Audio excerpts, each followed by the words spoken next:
into Attacking Third, big show with Week 18 in the NWSL on tap alongside Jess McDonald and McCall Zerboni. I'm Lisa Carlin.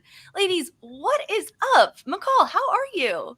I love Thursday shows. I'm happy to do this right now. It's like a little tee up for the weekend, what we're going to see this weekend. I'm excited with this little combo here we got today. Let's get it. Pre-game convo. I love it. I'm here for it. That's for sure. Yes, always love these. Guys, I've been trying to wear more of my kits on these shows because I have so many. So do you really?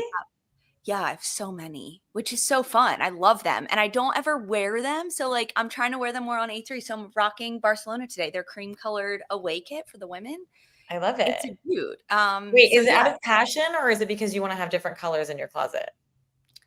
Passion. I like them. I like getting kits. NWSL clubs have sent me a lot, so I'm very grateful for that. So I have a lot of the recent ones, but I don't ever get to wear them as much as I want. So I'm wearing them on A3 now. So guys, if you're with us on YouTube and you're hanging with us, let me know what kits you want to see from us to wear on these shows in the upcoming weeks, because I know you ladies also have some that you could rock and throw out there. So let us know if you're with us on YouTube, if you listen as a podcast, watching on Golazo Network, wherever you are. Thanks for being here. Let us know what more you want to see from us, because we got a lot to go through today, because NWSL Week 18, it is a little bit of a preview. We're talking the latest news that has come out of the NWSL, what matchups we're going to watch in Week 18, and reacting is so last year. So we are overreacting to some fun news and some fun little statements.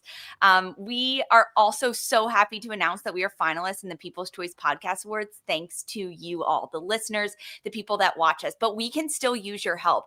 If you voted for us in the last round, you may be eligible to vote again. So check your email. If you have something from People's Choice, click on that link. It's not spam, I promise you. And then give us that final vote for Attacking Third, because we're close, guys. Can you feel it? It's different winning something on this side of it. I know you guys have both won a lot as soccer players, but it's a little different on this side. Are you ready? Absolutely. Okay. You kidding me? I love having the winning mentality. So no matter what kind of work or career I'm doing, I'm trying to win either way. So absolutely. Absolutely. When we win it, we all got to get together and then do the hoist at the same time. Okay. Trophy hoist. I'm down. And we can wear we can each wear a different kit too. Yes. And we'll dump Gatorade on our producers instead of our coaches. There we go. Look out, guys. It's coming. All right, let's dive into it, because big news has happened this week. The transfer window has closed, but Angel City is reworking their roster. Michelle Kang flashing her wallet. So moves are official. English midfielder Katie Zelem and Australian defender Alanna Kennedy have been traded from Angel City to London City Lionesses. Now, London City is the newly promoted team into the WSL in England. The WSL starts next week. Don't worry, we are going to preview that as we get closer. But this move, McCall, when the news dropped of Zelem and Kennedy leaving LA to go to England, was this surprising for you?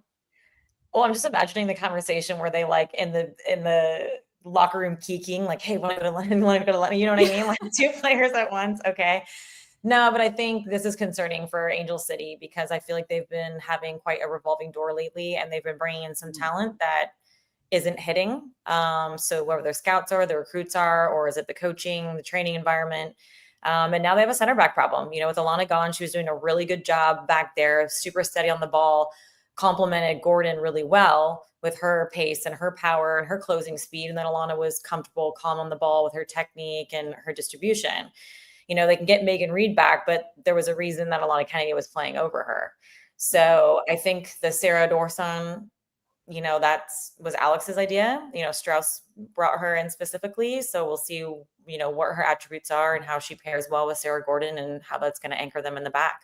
I mean, we haven't seen Sarah Dorson yet play. And someone like an Alanna Kennedy, who only got to Angel City last year, has started every single game that she's played. The last 3 games in August for Kennedy, she played every single minute of those games.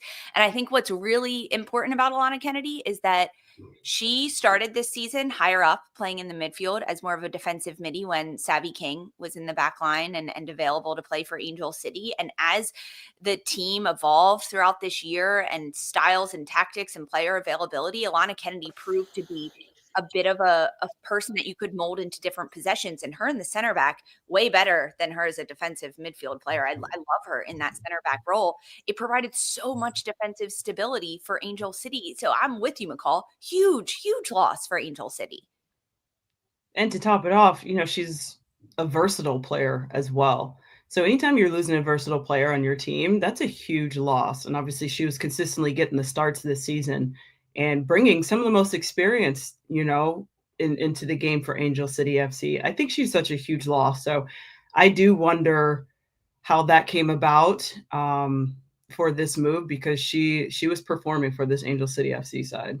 And an aerial threat as well. Like now that they have her like throw as a weapon, they would always target Alanna to flick it on or create havoc in the box. She's good on set pieces, defending and attacking. Guys, she's so gritty. She was always like getting herself into sticky situations physically with black eyes. And I don't know, she brought a little bit of that that punch to Angel City that I don't think they have in any other player on their roster. No. She is a style. Alanna Kennedy is a very specific style. Her stature, the way that she plays, even Reed, that's physically strong. It's still a totally different kind of player. Absolutely. Very different. What about Katie Zelem? Because this is a player that played in the midfield. She had been with Angel City since August of 2024. So about a year, just 1 year in the league with Angel City, and had time and minutes in the midfield, but nothing nearly as consistent as Alanna Kennedy. Jess, is there an element where maybe Katie Zelem never really fit the mold of what Angel City was looking for? It was a failed experiment? It could have been. I think that was a kind of hit or miss player, because a lot of plays, she just didn't connect well in the final third. And I think that maybe going somewhere else, she's going back home. She's, English international player, but I think she brought a little bit of experience. She brought a different type of play for Angel City FC. At times when she was good, she was amazing to watch. Mm-hmm. And especially on the ball, she loves to play that ticky-tacky football in tight spaces, and that was fun to watch. So I think these two players, they're huge losses for Angel City FC. Katie Zelem, another experienced player as well. Here's the thing with a player like Zelem. You let them go and then they start thriving at the next club, and you brought them in because you knew all their potential and they just were not unlocking it at your club. And then they just need a little bit of a change. And then you're like, oh, there's the person that I brought in, but it just didn't work out at our club. And as a player, I imagine that you also feel a little bit better once you get to a new place and you feel yourself clicking a little bit more, and you're having more confidence on the ball and more success. And that success then leads to more club wins and more playing time for you, right? I imagine on the player side of thing, it's also an uptick as well, McCall, right? And listen, from LA to London, have fun, girlies. That's amazing. Exactly. Yeah. They're going to, when you're happy, you play good football. What you do off the field translates onto the field, confidence, happiness, joy, balance, all of that is what makes you a good footballer. So, hopefully they can go find that in London immediately for themselves, and all the best of luck. We will talk about London City and the first independent team in the WSL, newly promoted under Michelle Kang. And honestly, this move and transfer says a lot to me about London City Lionesses and what they're trying to build, how they're trying to be a top flight team. We will talk about that ahead of the WSL season, but I want to focus on Angel City for just a little bit more, because this is the thick of a playoff push of end of a season run for Angel City that are sitting 2 spots out of a playoff position in 10th place on 20 points, just 1 point behind that number 8 spot where Gotham sit. And now they've just lost 2 players, maybe Katie Zelem, that wasn't as influential, but an Alanna Kennedy that played very significant minutes and a significant role defensively for Angel City. How does this now change the trajectory, McCall, of where we thought we were going to see Angel City and now where they could potentially go over these next 9 weeks? Okay, yes, they won their last game, but their last 5, they've only won 1 game. and their inconsistency has been an issue. And then now you remove 2 players who were starters, is just creating more inconsistencies and evolutionary change that they're going to have to adjust to in a very sensitive time of the season. And I feel that it's actually not creating or setting the table for them to build momentum. I think it was just another wrinkle that now they're going to have to manage. But do you think they have a little bit of hope, though? Yeah, when Alyssa Thompson is on your team, you always have hope. Yes. Okay, I love that answer because she showed up and showed out, and I think that as she continues to sparkle in this league, don't forget they still have Alyssa Thompson, who is one of those influential players on the field who could win games for her team. But I think that's a lot of pressure for her. So I'm hoping Alexander Strauss is doing something with this team to, uplift them and give them a little bit of hope, because I mean, when you lose 2 big players like that, especially experienced players, man, when you lose experienced players, I think that's just such a huge loss. And so, with that being said, I hope he's just bringing this team together and just keep pushing forward. But it looks like there is no hope when you lose players like that, but hopefully, someone's motivating them, some type of leadership, and they're just going to have to step up and, give it their all these next handful of games that are left in this season. Yeah, I think the leadership area is a concern for them, though. Alanna was experienced, but not necessarily a natural leader. And I think, with Sid having her troubles and Allie Riley having her injury troubles, like those are people that would be leaders, but they're not around all the time and they're not in and out of every training. And so when you're having inconsistent performances and a revolving door and a lot of things changing, that's when you really look to your leaders for that foundation, and they just don't have anyone that's willing to like hold it down and put the team on their back. Even when you look at the starting lineups most recently for Angel City, they have Hannah Siebert, who's played 2 games in goal, right? So that's a brand new change. You've got rookies galore, young players galore scattered throughout the center of the pitch with Macy Hodge, Kennedy Fuller, Riley Tiernan, Jan's daughter, who's been in this league for a hot minute. You're exactly right. Evelyn Shores, who another rookie coming into this, they don't have someone outside of Sarah Gordon. I would say Sarah Gordon, though. Yeah. There's just too much young, new, Which makes it exciting. Makes it fun and exciting and really electric to watch on the attack. And I think that if you have Alyssa Thompson, you have hope, and that like no matter what happens when she's on the pitch, like she can create something out of nothing. But the defensive holes that Kennedy now leaves gaping as she takes a trip across the pond, that's what concerns me. McCall, you mentioned the stats of how Angel City has done their last several games. How many of those have been 1-goal games? Like all of them. All of Angel City's wins, points that they've picked up, draws, they've been 1-goal games. And if you lose so much defensive structure in Kennedy, I'm not sure those are going to be 1-goal games anymore.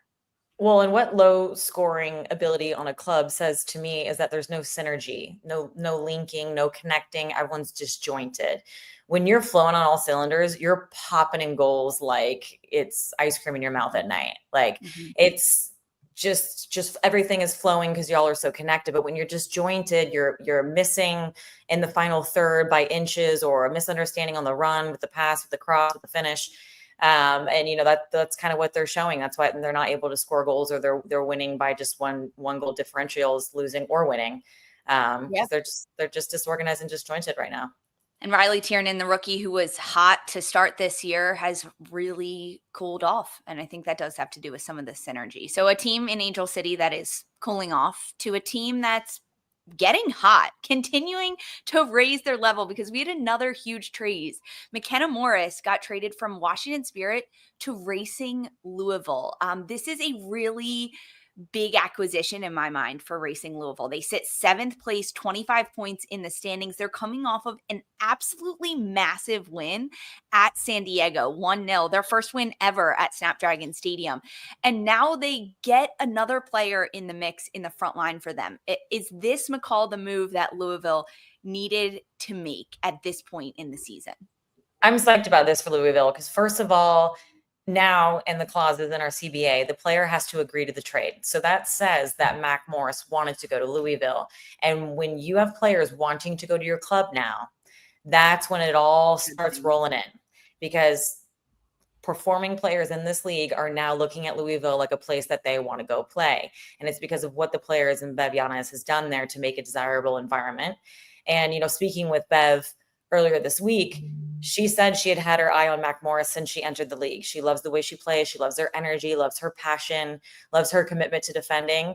And, she also has that versatility. She can play as a winger and take on players like in the attacking third, but she can also play as an outside back. And, Bev, was pretty frank about it. She was like, I am looking at her more, as a winger or as an outside back, especially with Ludmila. She's going to be out for an undetermined amount of time. So they do need a right back right now. And Mac Morris is already with the team and on her way. Absolutely. Earlier this week on Tuesday, we did like our dream trades in the NWSL, or like what we could potentially see. And I wanted, I think it was Peyton Linehan to go to Racing Louisville. I wanted another wrinkle of attacking threat to go and just add a little bit more to Louisville, because at this point in the season with 9 games left, if you can add in someone that is versatile like McKenna Morris, and she fits the profile really well, I think, of what Bev Yanez and Racing Louisville want to do, because she's good technically, she's got good vision, she can play a lot of different roles, but guys, McKenna Morris can hit, and Racing Louisville is the team this year that's going to knock you on your feet. It's going to be a physical match every time you go into it, so you need that profile of a player to come in, and Morris fits that. I absolutely agree. I am excited for Bev Yanez and the pieces of the puzzle that have been missing for this Racing Louisville side in the past. And you just see them on the rise. And with this addition, another versatile player. This is a huge gain for them. McCall, you already called it. You said she can play in the outside back position or even in that winger position. And I think that's going to be very interesting going into this squad and seeing if she's actually going to get that start, going into their next game, just because she had Janine Sonis in that right back position last game. So I think that was a huge attacking threat for them with experience up front. Her, so I think the combination.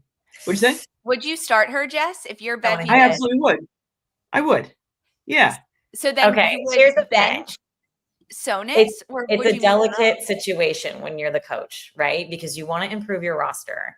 But the reason your team is performing so well right now is because they all believe, they're all really close and bought in. And if you bring a player in and then just give the spot away from someone else, it could disrupt the environment a little bit.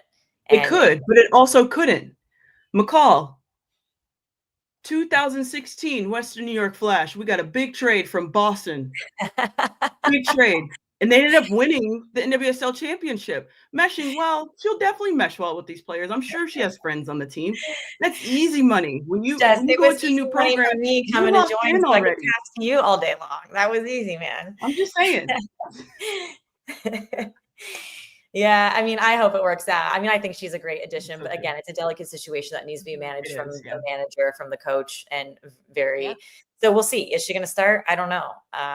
Especially because she's only been there how many days in training, right? Like, I think how much of a factor is that play into the system that Louisville's trying to play and their tactics?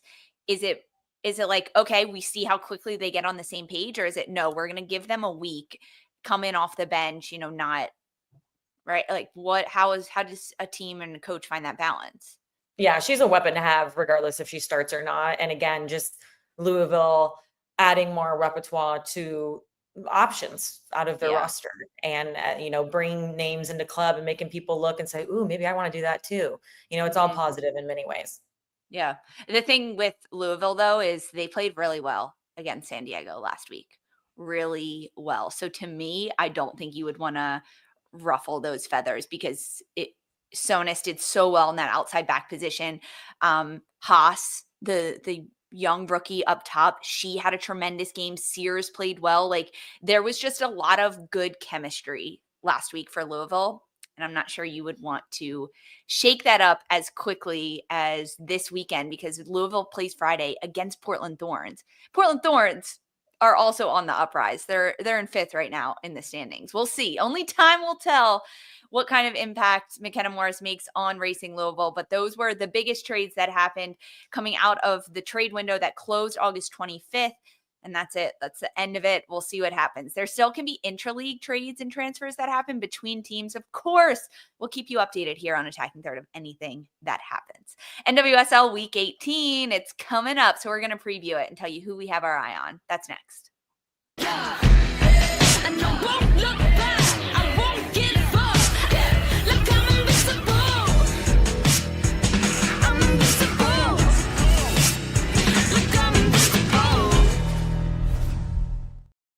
Hey, welcome back to Attacking Third. NWSL Week 18 is upon us. There are games all across the CBS Sports family of networks, so tune in. Friday, you've got Portland and Utah on the Golazo Network, Seattle Reign against San Diego Wave on Paramount Plus, Washington Spirit Chicago on CBS. That's on Sunday.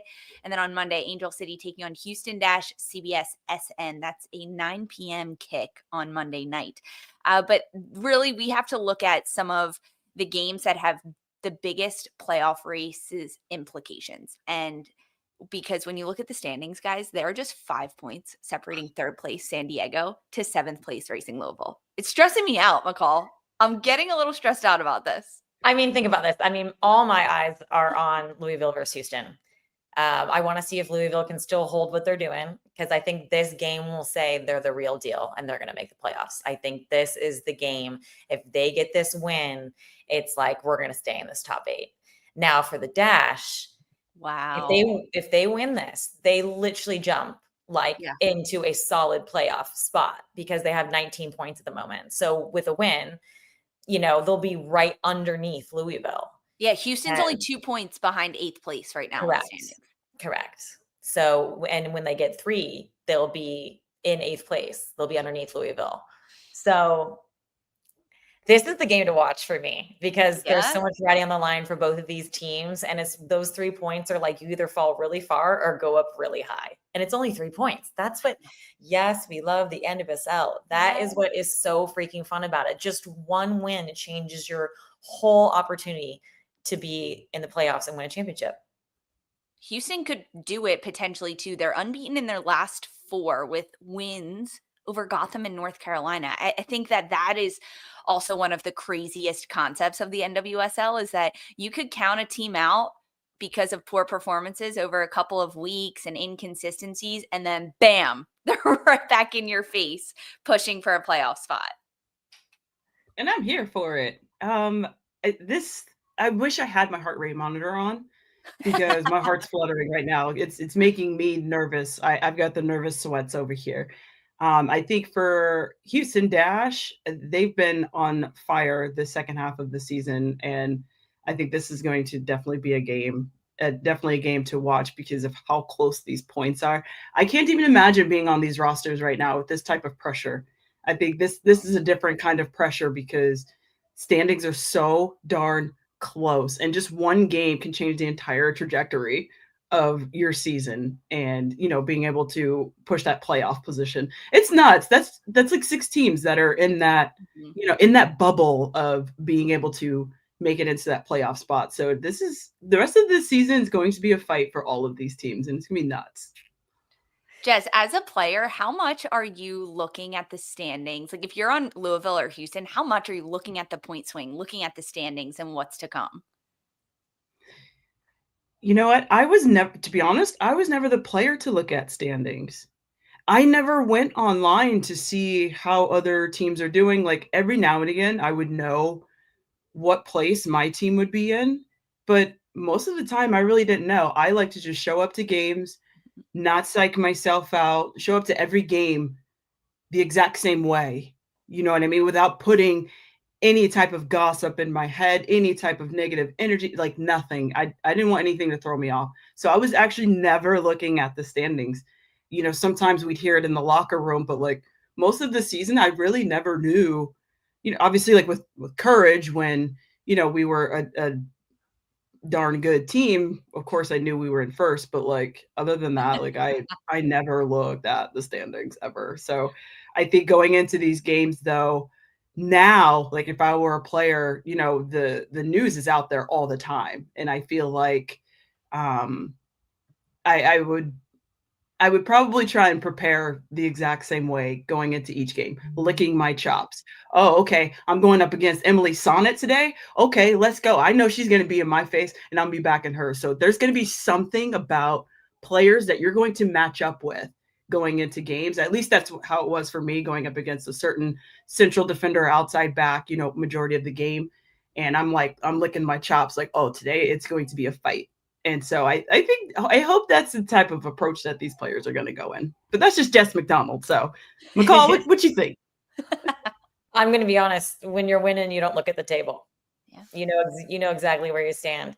There was a couple of seasons where they were not going well for me, whatever team I was on, and I'm frantically checking it every day. Really? Refresh, like doing the math in my head. My fingers are always going like this. Like if we do this one, then and that's like panic that you don't want to be in, because like winning was so important to me and making the playoffs was so important to me. Like that's how you just measure your season, obviously.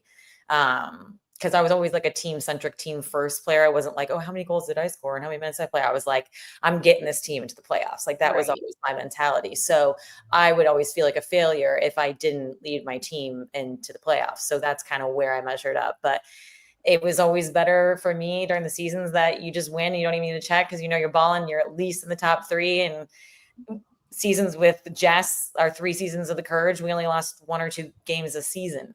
So there's nothing to look at when you win every weekend. Yeah. You know, you're like, I'm just raking in the 3 points every single week. Humble brag for both of you. Love it. Not only picking up all those wins, but picking up trophies on the way too. It has to be a little bit different though for Louisville and Houston because they've been so up and down. For Louisville, this is their first time back home in about a month. And now they get to host Houston after picking up games against some of the toughest teams in the league that Louisville has had to compete against. And then they get wins over San Diego, a Gotham draw, Utah, right? Like all these little points have separated them. So if Louisville win and they get 3 points and they jump up the standings, how much does that change the postseason trajectory of racing? Completely. That puts them in like 4th place if they win. 3rd place, tied for 4th, tied for 3rd, one of the two. That's insane. That's insane. That's a hopeful journey, I think, going for Racing Louisville at that point. If they win this next game, they're going to be a very difficult team to beat moving forward. If that bumps them into 3rd or 4th place, they'd be tied with Orlando if they win this game. Tied with Orlando, Racing Louisville. Like, I don't think anyone ever would have thought that, you know, doing their predictions at the beginning of this season. But Bev Yanez is doing something special with this team this season, and I am here for it. On the contrary, they've been performing so well on the road against top teams. If they lose this game at home, that's going to be a weird feeling that they're going to have to overcome.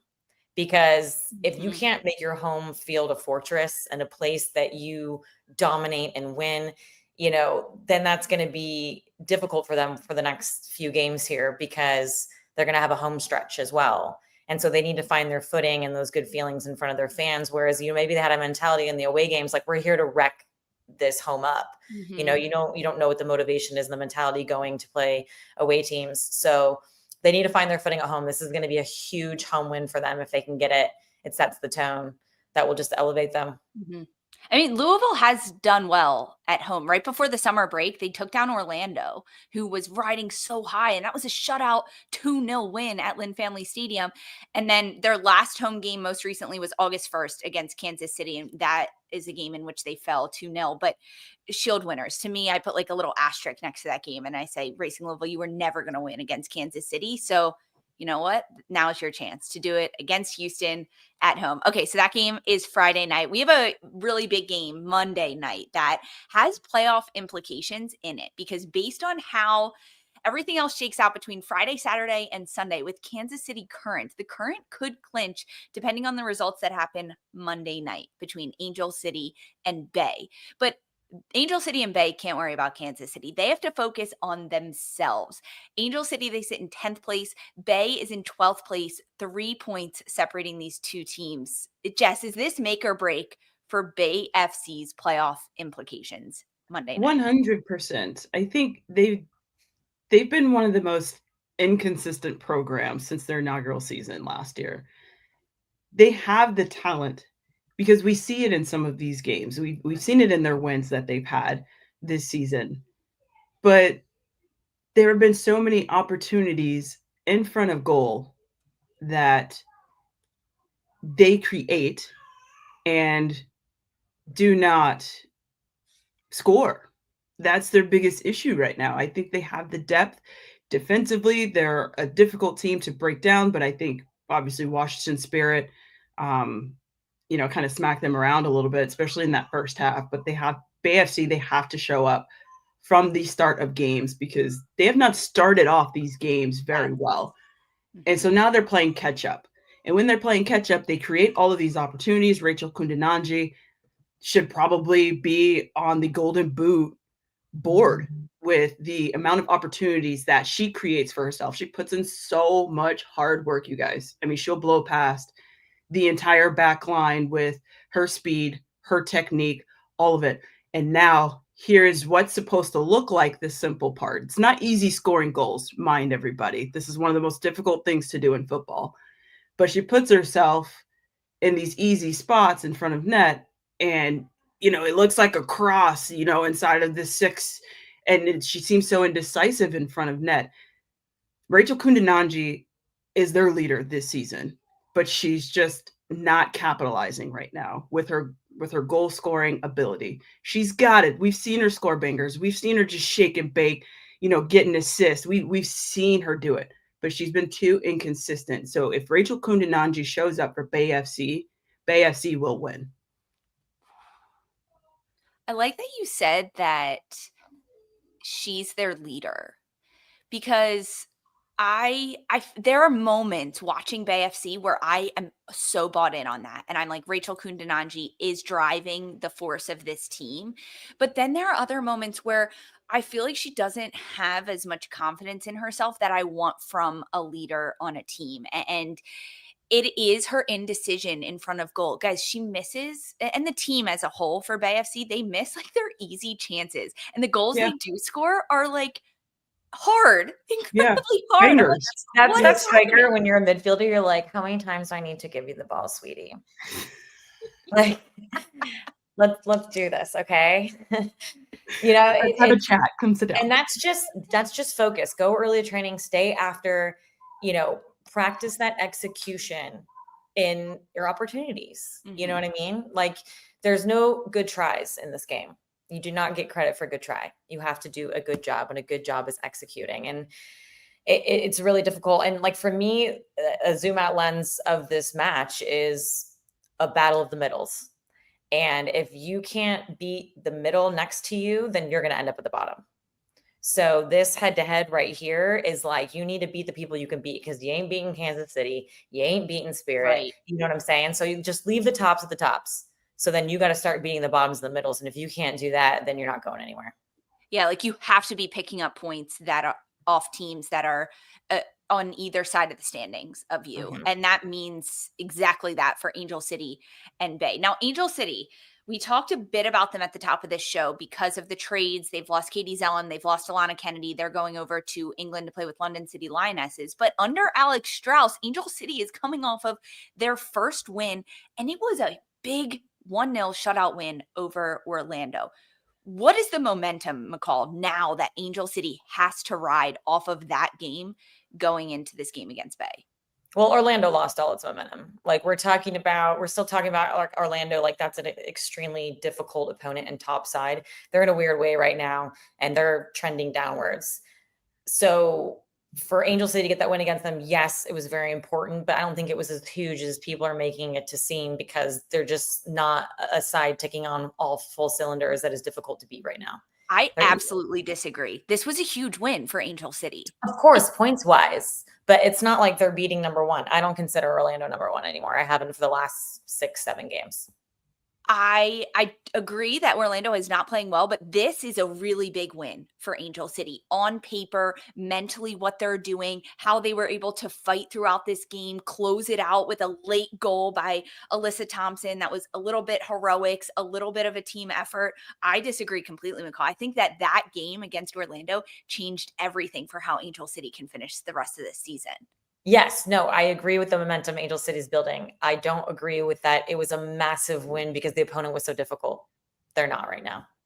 They're not.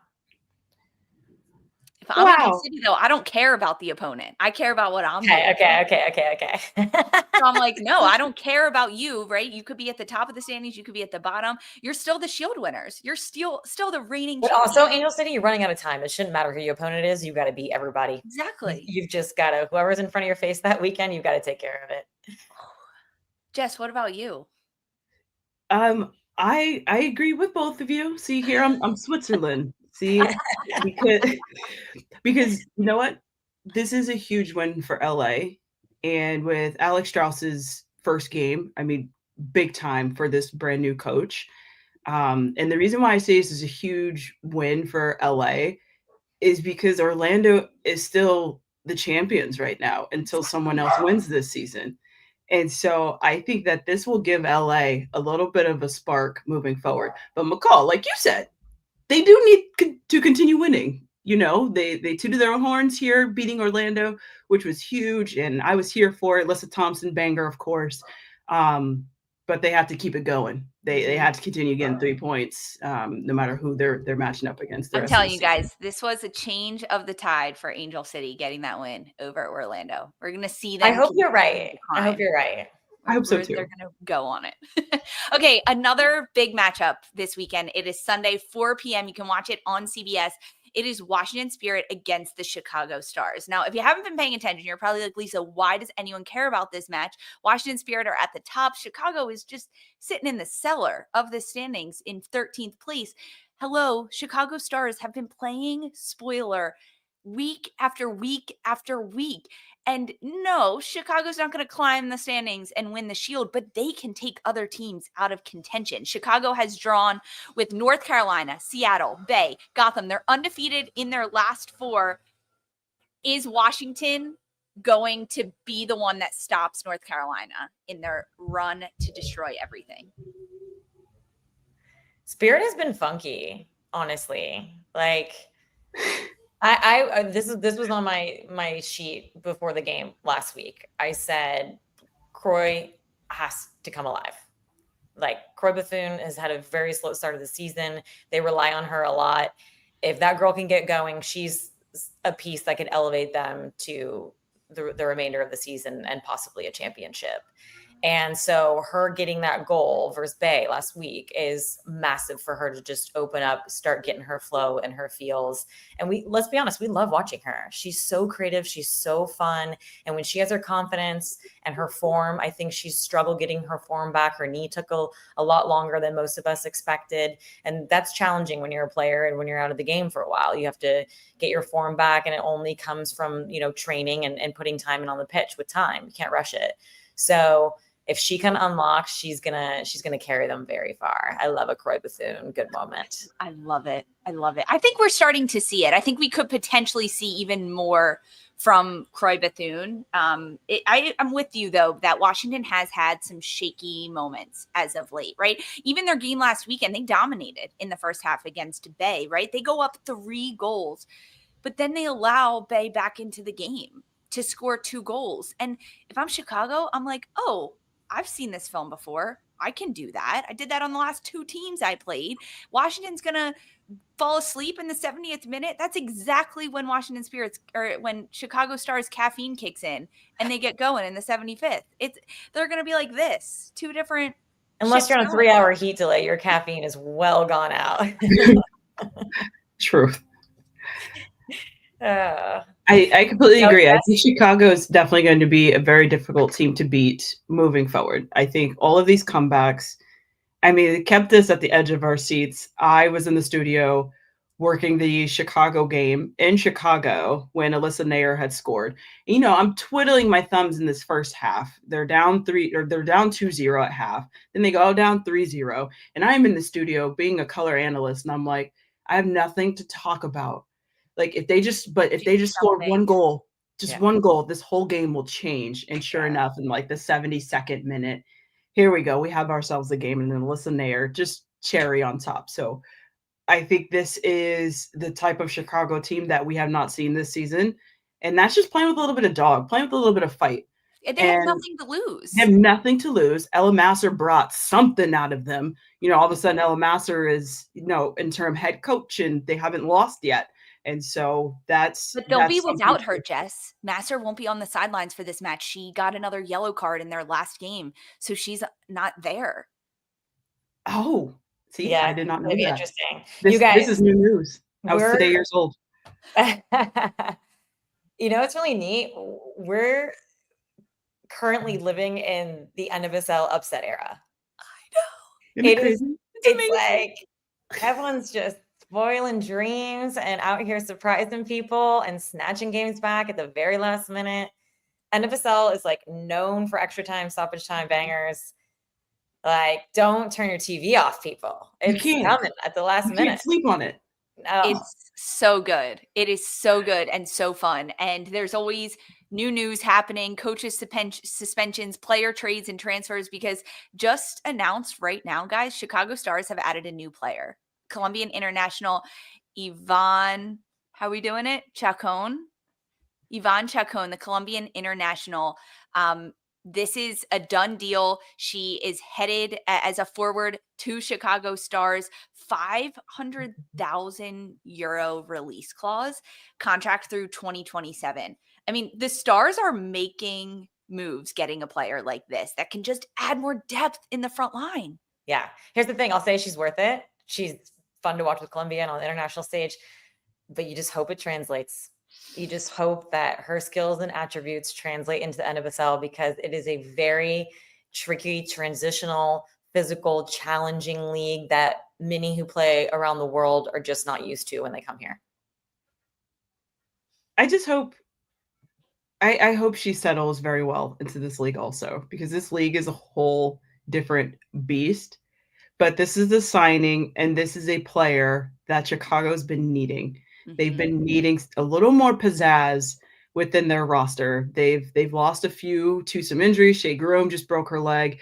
You know, she's an experienced player. And so I hope that this partnership with Ludmila up front just meshes well, because you see Ludmila Samba on the ball, and then you see Chacón on the ball doing the thing. You know, they're playing that ticky-tacky football that you love to see from their countries. And so I love the amount of internationals that we have in this league, also just going from a handful probably at the beginning of this league into what we're seeing now right in front of our eyes. So I think this is going to be a great signing for Chicago. I do hope it translates for her coming into this league. Chacón is just going to take pressure off of the rest of the Stars forwards. I think there's been a lot of weight on Ali Schlegel's shoulders to do a lot of the work for the Stars in the build-up play and setting up her teammates and scoring goals and being a threat. And then Ludmila as well, who, man, that girl looks like she's unstoppable right now. But to have someone else to play off of in Chacón, like, terrifying to think about. Well, and here's why it matters if you're a team like Chicago, where you finish on the table. Like, you have so much opportunity to get so many points. And so when other players around the world are thinking about coming to NWSL, and they click on NWSL standings and they see that your team was in last place, no, thank you. But if your team finishes in 9th, 8th, okay, I'll think about it, especially if you're offering me good money. So it is very important about where you finish, because that's how you attract other players to grow your club. We'll see. Big game on the weekend for Chicago and Washington Spirit. So that is going to be Sunday, 4 p.m. Eastern on Big CBS. The other big games, we have Portland Thorns against Utah on Golazo Network Friday night. Seattle Reigns, San Diego Wave on Paramount Plus. That's also Friday night. Sunday is that Washington Stars game. And then Monday night, Angel City against Houston Dash on CBS SN. But that's the big one. Stars against Spirit Sunday, 4 p.m. All right, guys, don't go anywhere. We're playing a fun little game. We're going to have fun this next segment. Stick with us. You're not going to want to miss this.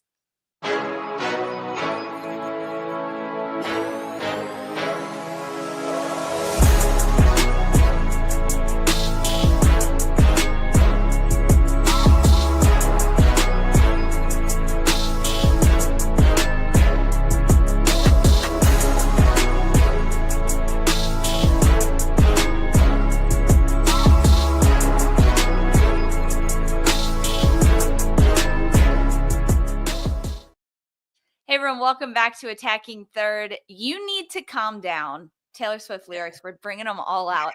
We are playing a segment where we are going to say some statements and react to them. Now, these are just fun, made up by us and our production team. Shout out Audrey and Mark, because we're just going to have a little fun with this. Okay, statement number 1. You guys ready for this one? Who's reacting first? Jess is going to react first. Okay. Kansas City Current just might be the greatest NWSL team ever. Absolutely not. Thank you. Absolutely not. No, that's a hard no. I'm sorry, but we can go back to the conversation about that North Carolina Courage team for, a handful of years.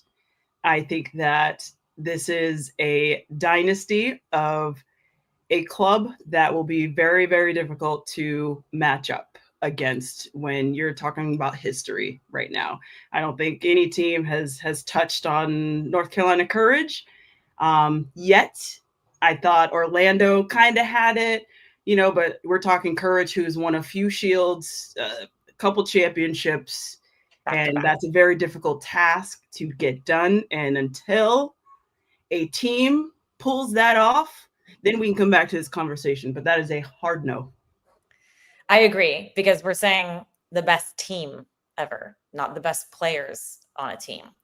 KC is stacked. They have very good players, but just because you assembled a strong roster with huge names and big stars, but they haven't accomplished anything.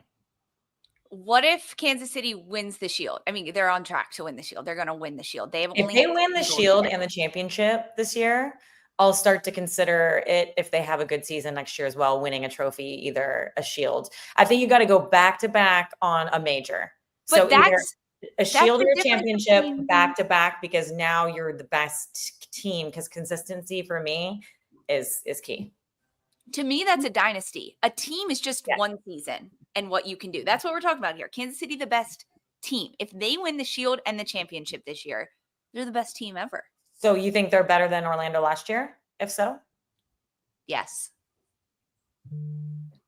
Oh, that's hot. That's hot. We got ourselves a conversation.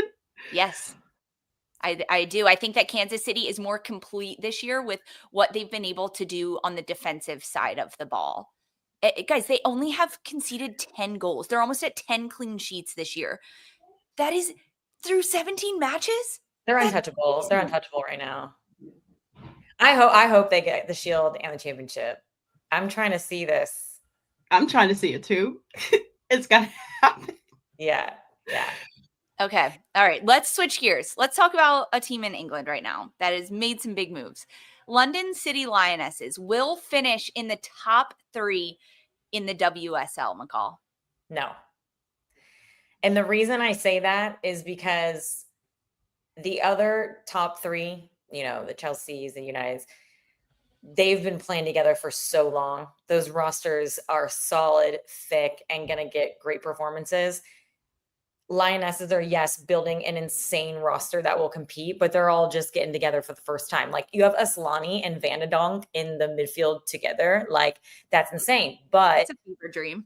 They don't play together much. Then you have Nikita, which is great in the attack. They're adding brilliant players, like world-class players to the roster, but you have to get them all to gel.